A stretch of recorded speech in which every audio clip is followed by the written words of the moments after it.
Siguro, kasi 20,000 siguro. Nagalit lang yung sa isang buwan.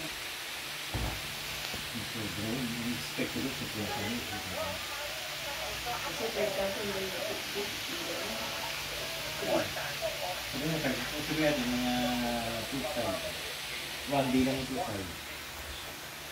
Ang yung sa atin, 2.5 na eh. Oo, 2.5 lang ba? 2,000 siguro. Sabi natin, 2.5. Mga, hindi, mga 4,000.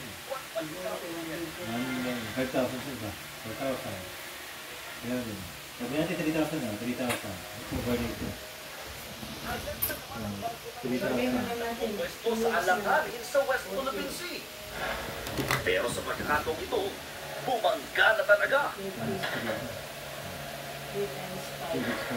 Pero pinalalabas ng China, tropa natin ang may kasalanan. Ang rumaratsadang balita ngayong linggo, bulkang ngayon muling nagbuga ng lava. Dapat ba itong ikabahala? Mga Pilipino sa Lebanon,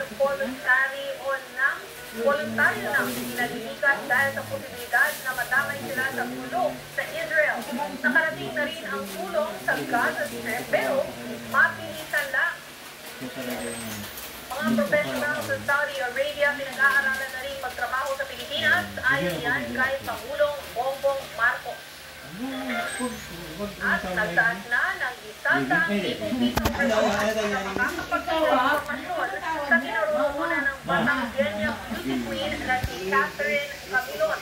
Kumusta na nga ba ang pagkahanap sa